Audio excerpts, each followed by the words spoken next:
Eyes closed and dreams go free. Got an angel next to me. Hold me close so I can breathe.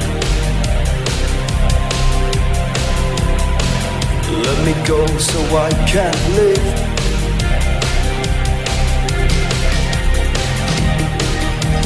Where do we go from here?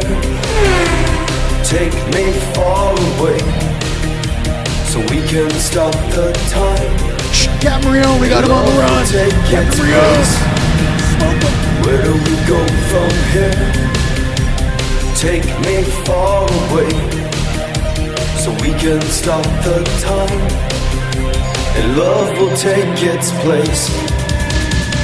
It will be tonight when I turn off the world for you.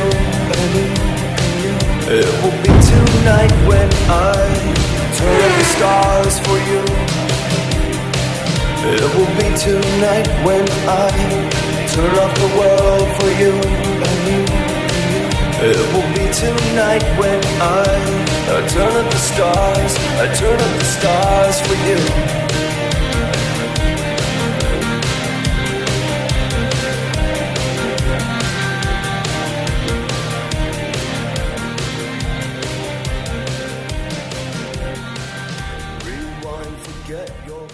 All right, namaste and like my family, and welcome to another Team Light Interviews. I'm here with my brother, Mr. Brad Olsen. Brad, how you doing, brother? Hey, Rion, I'm doing great. I love that intro. That's a classic. Yeah, get you going when we have a dance party popping off every night in Bastrop. But no, I just wanted to do this interview with you because you have so much to share on particularly some of the subjects that is really hot right now, and a lot of people have a lot of questions about, especially the giants and some of our lost history. I know that you just did an awesome event in LA at the LA Expo, and I'm really excited for you to share with our audience, some of the things that you have discovered on your global travels and some of the remarkable things that have been hidden from us, right? So without further ado, what are some of the things you'd like to share, not only in Bastrop, but some of the things that you have found relevant to our modern age and things being, rediscovered, let's just say. Yeah. Oh boy, so much, Rion. It's been said that 90% of the most important information about who we are in this world, our history, and so many other things have been withheld from us. So I've done a whole series of books on esoteric subjects. And basically what that means is information that has been withheld, that is known to only a select few.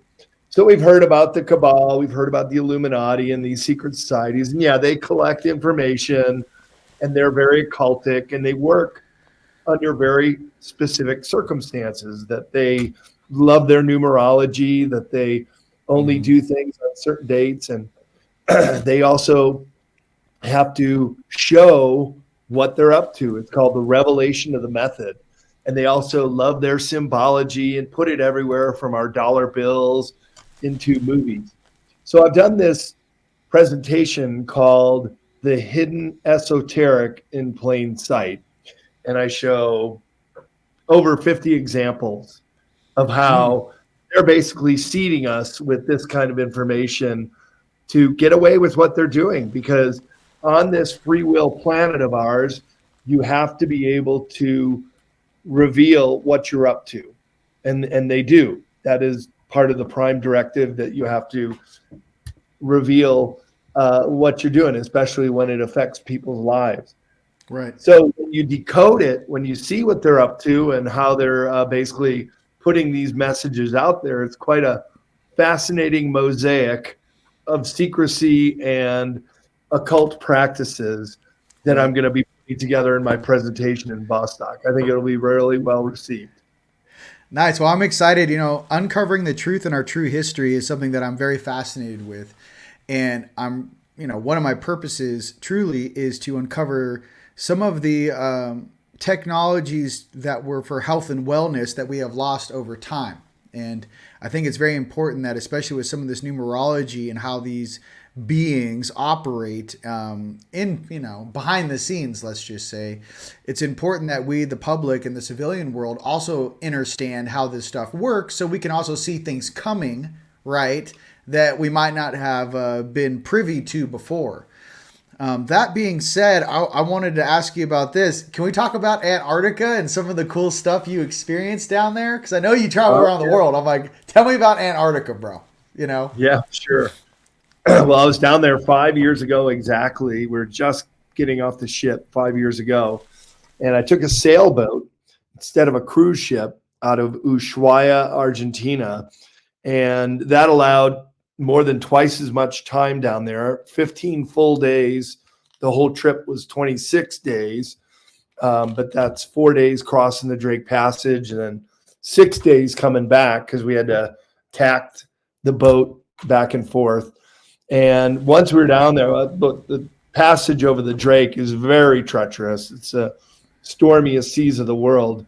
So I think I lost about 25 pounds from seasickness, just basically vomiting for 3 days. So they make you work for it. Yeah. But once we were down there, it's just amazing. It's just, it really is like going off planet to an ice planet world where there's no trees, there's no bushes, there's nothing green, there's nothing orange or all the earth colors.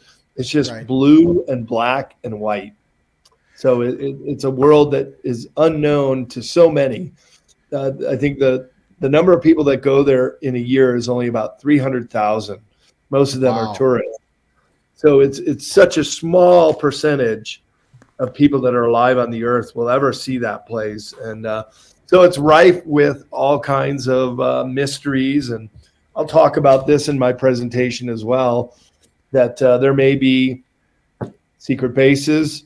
There could be pyramids or other architecture down there from a long lost civilization and so many other cool things that I was going down there to look at, including craft under the ice, UFOs. Oh, yes. I have a question for you. How was your dream time down there? And then did any specific beings, that you can remember, try to reach out once you were sleeping on that landmass? How was your dream time? I'd like to talk about the dream time and some of the unseen energies.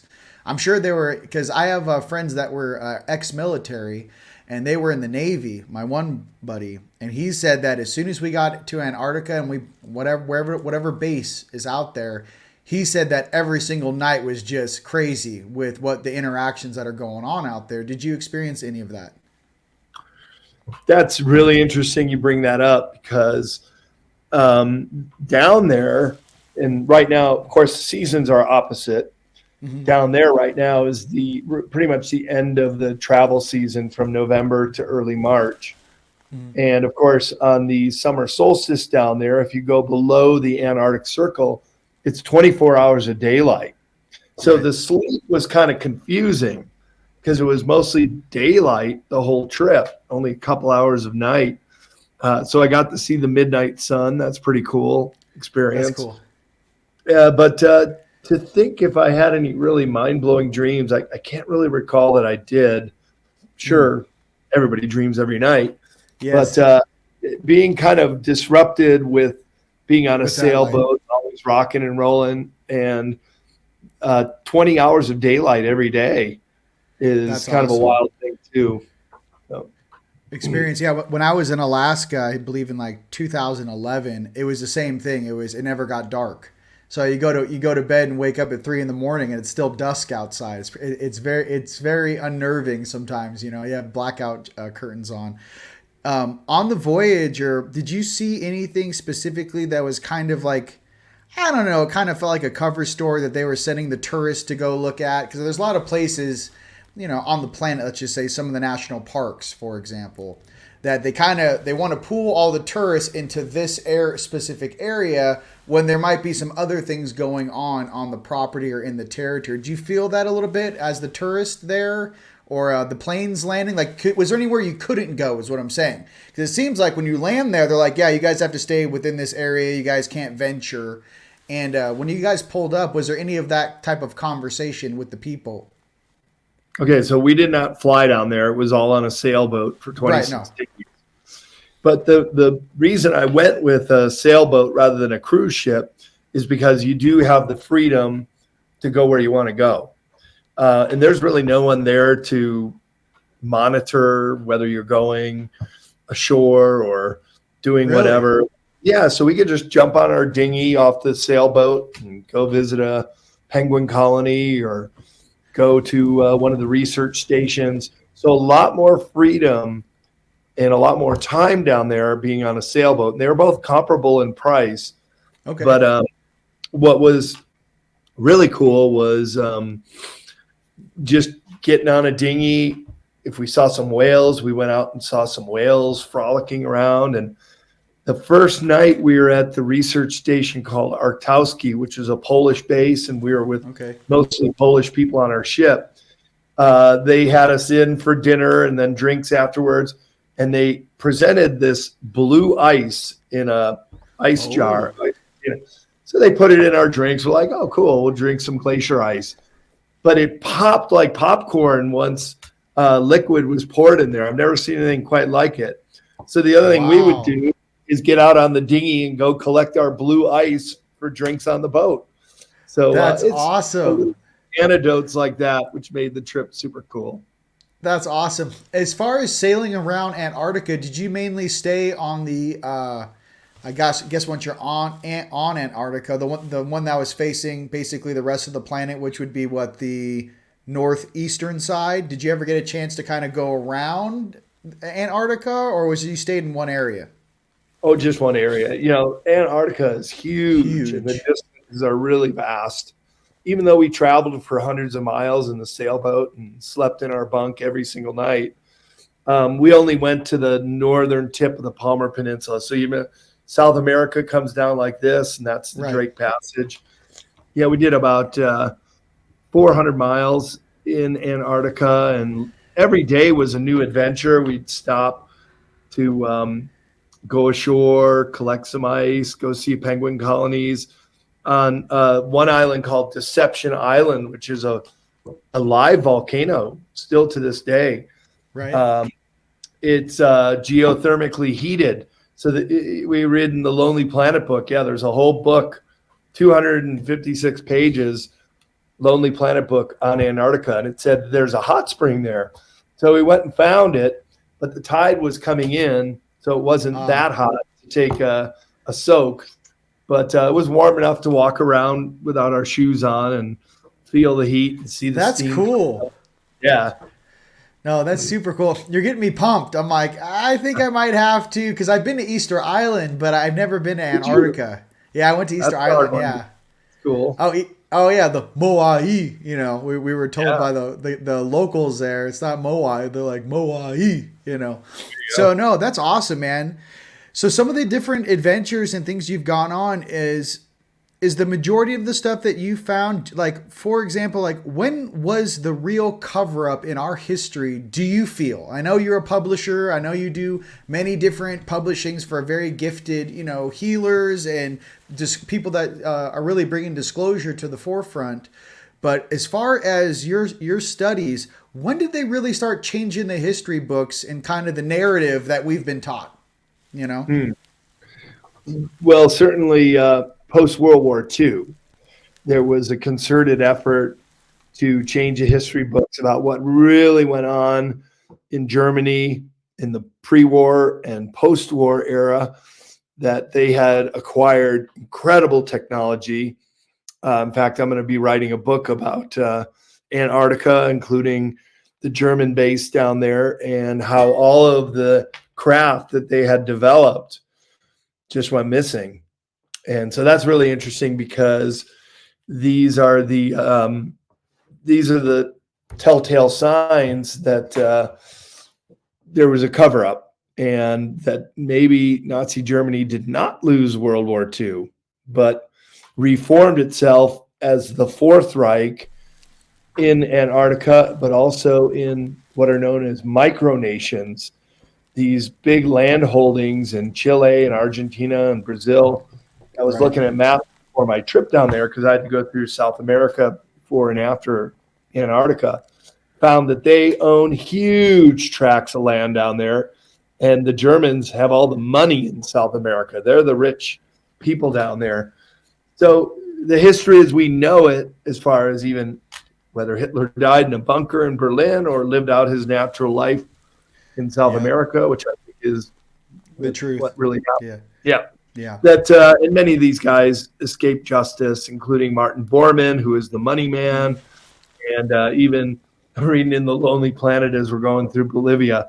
Oh, we can pull over and there's a lumber yard where Klaus Barbie, the butcher of Lyon, France, he got a new name and passport and went to South America and lived out his natural life with a new name in Bolivia. So a lot of these guys escaped.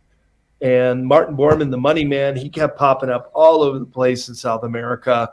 And look, if you can escape with the money, you can reformulate the Fourth Reich. And I think that's exactly what they did.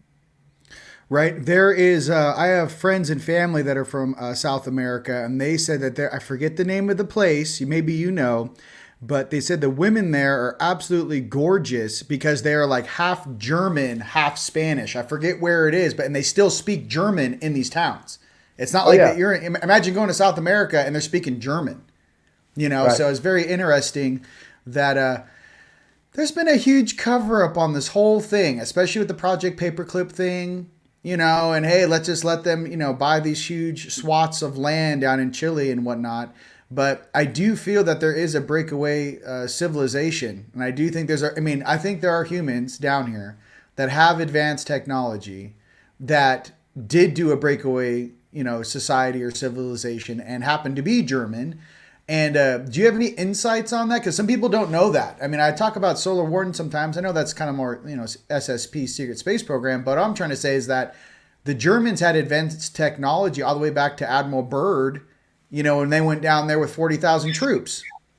So do you have any insights on that? Or just to share, because I know you're a history buff, is there a breakaway society that is coexisting with us right now in the modern age? Absolutely. Not only on Earth, but off planet. The breakaway civilization has gone to the moon and Mars and quite possibly beyond. This is testimony of secret space program whistleblowers like Tony Rodriguez, who's going to be in Bathtub with us, and he'll give some great testimony of his experience on the asteroid planet of Ceres. Yep. And I'll tell you, just a little side note with Tony Rodriguez, I was the first one to go to the location called Inyokern in California in the Mojave Desert. Yep. And I got Tony on the video phone. And for the first time, I was kind of walking around where he said he was incarcerated, including the mountain range. And he told me he recognized the background, kind of like the background behind you. Yeah. These high, jagged peaks. And he said he would dream as a kid that he would have to escape over those mountains to get out of there. And I think Tony's story is very authentic, and he was nearly moved to tears. It was such an emotional event for him to see this location.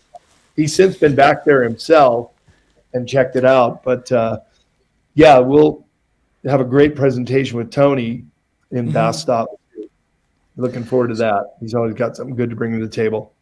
Oh no, he's exceptionally gifted with not only what he's been through, but how he can, even having gone through that, explain it in such a educational and diligent way that makes sense, and explaining his story to the world.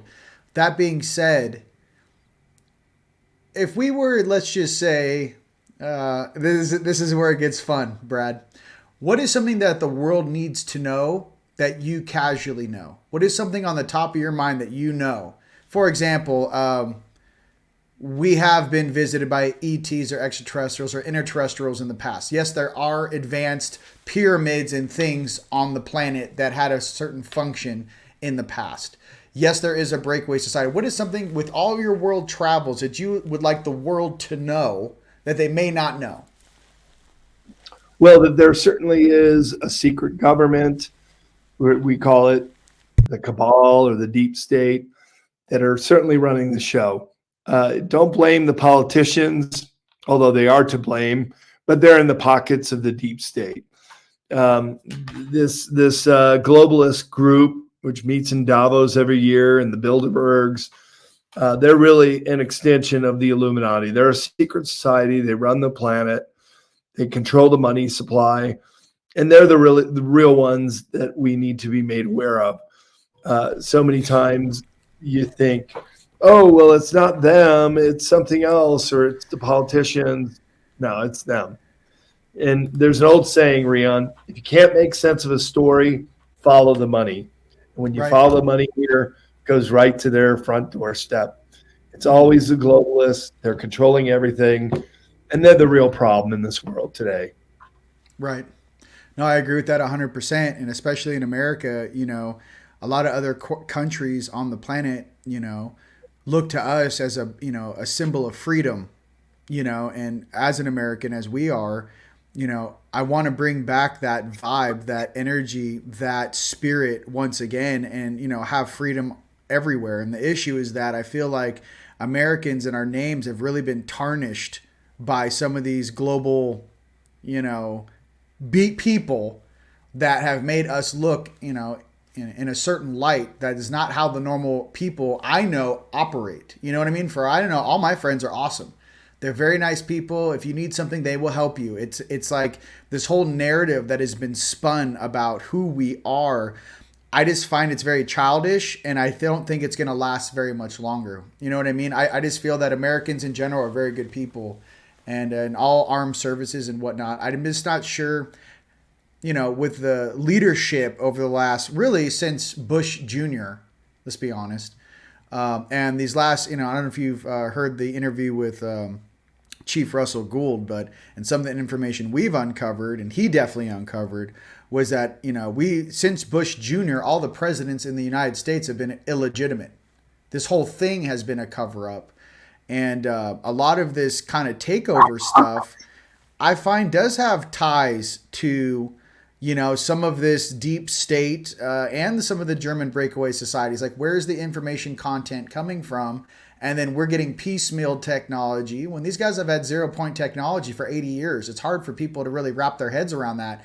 I mean, like 80 years they've had 0-point technology. Yeah. And you sit here, and I mean, especially the beings in France and Germany, when it's cold, right? Especially this winter, and they're taking down pipelines. My thing is that, when do you think this true disclosure is going to take place, and some of these real technologies are going to be released to the public? Well, it was the CEO of Lockheed Martin Skunk Works. His name was Ben Rich.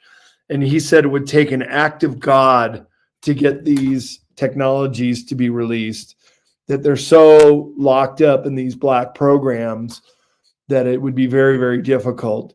But we know that they're there. We know that free energy technology exists.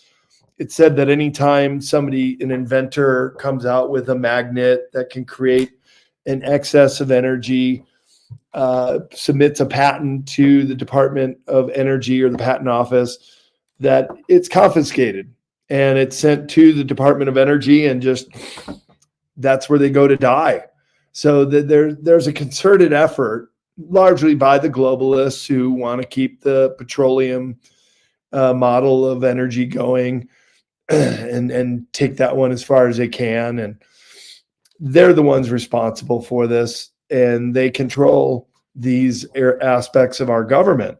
So what we really need to do is shine a light on who these controllers are and take it away from them, because it's really slowing us down. Rion, we should be in a Star Trek future right now. We have the technology to go travel the stars.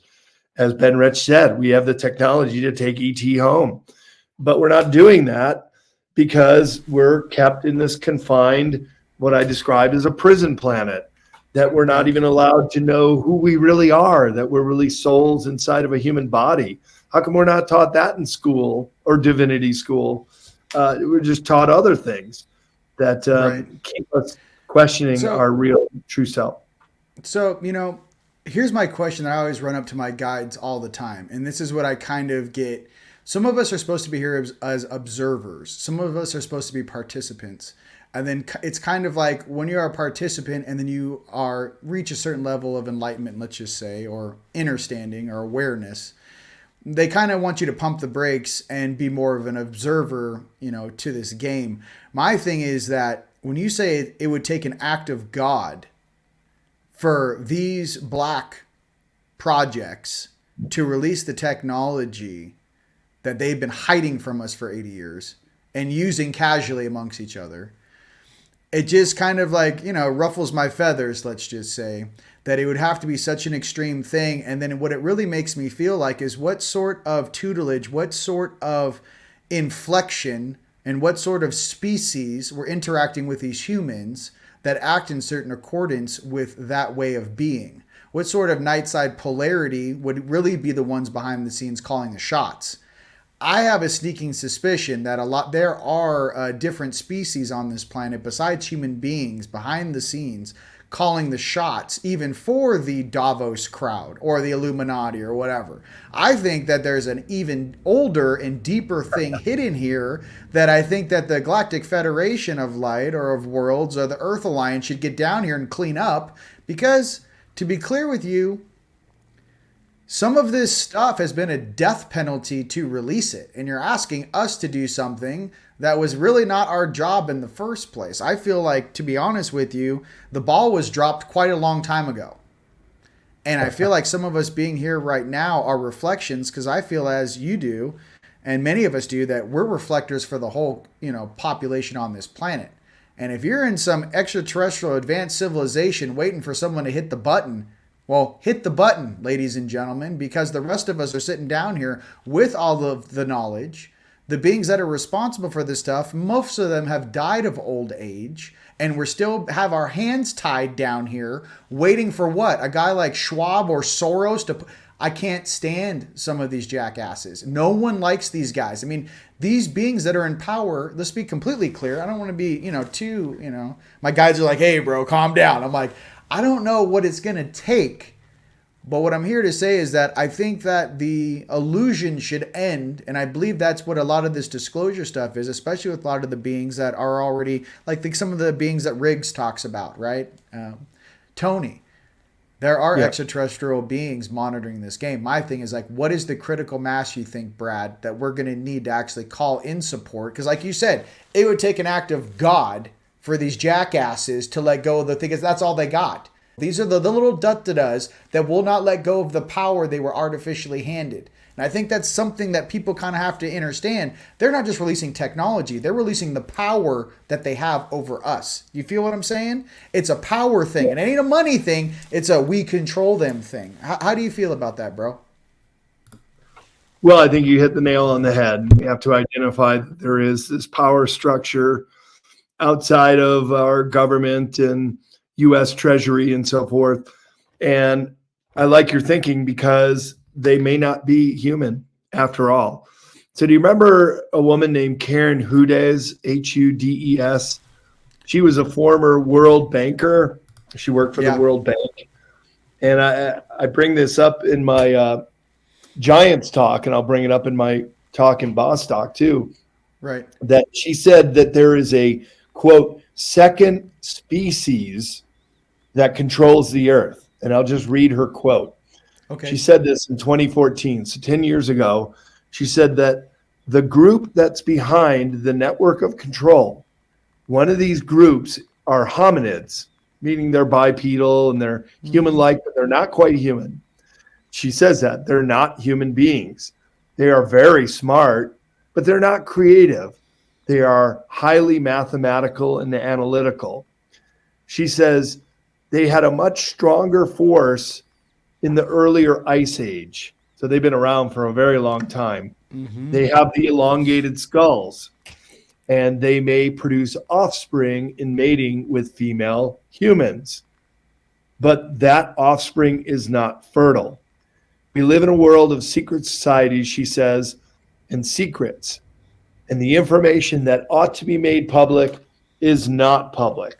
So Karen Hudes of the World Bank says that there's another sub-hominid species, these cone heads, these elongated skulls, which, by the way, you can see these skulls in Paracas, Peru, and other locations in Peru. Yeah. It's no secret. It's not a conspiracy. They're very real, and they're not skulls like our own. So 30% larger cranial capacity, yeah, they would be highly analytical, mathematical, and they don't want us to know who they are. Right. But indeed, they do live among us, and I have pictures of some of them still alive to this day. Ooh, hey, well, definitely add that to the slideshow, Brad. You know what I mean? Yeah, I can do my whole giant stock if I got more time. Dude, listen. Get pumped. I don't know what's about to go down. Something's about to change. We're getting the right speakers and truth sayers together here. And I just want you guys to know that we're doing this as a family. We're doing this together to bring like minds, like energies, and we're all coming together for these times. And that's all this really is. Brad, how can our family find you? I know you have your own publishing company. What are some links and ways that people can get in touch with you? Well, bradolsen.com, the way it's spelled on the screen. You can find my conference schedule and other projects that I'm involved with. But the books are on cccpublishing.com, 3C's publishing, one word.com. And you can get any of my books or several of the authors that I publish, including Michael Jaco, Laura Eisenhower, Leo Lyons-Agami, Lon Milo-Duquette, and others. And if anybody orders my books off that site, I can sign copies for people too. Oh, awesome. Well, hey, you can also do some book signing in Bastrop too. You bet I will. All right. I'll bring some copies. All right, Brad. Well, hey, man, I feel like I could talk to you for 5 hours. I love you. For everyone, I mean, I'm like, what about this? He's like, well, let me tell you. He's reading quotes on the screen, ladies and gentlemen. Okay. So what I'm getting to is this is the time to come together. I really look forward to seeing our family out there April 7th, April 8th in Bastrop, Texas for the last solar eclipse over North America till 2044. That is the place to be, and we are definitely on the bullseye there on the X. For my fellow X-Men, Brad, it's been an absolute pleasure having you on my broadcast today. All right, brother, till next time, peace. Peace out.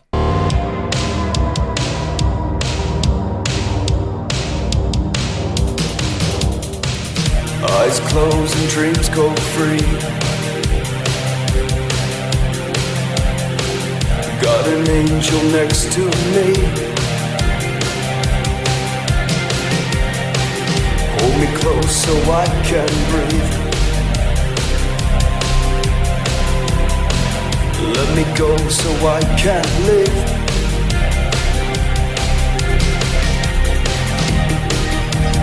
Where do we go from here? Take me far away, so we can stop the time. Captain Rion, we got him on the run. Captain Rion. Where do we go from here? Take me far away, so we can stop the time. And love will take its place. It will be tonight when I turn off the world for you. It will be tonight when I turn off the stars for you. It will be tonight when I turn off the world for you. It will be tonight when I turn up the stars. I turn up the stars for you.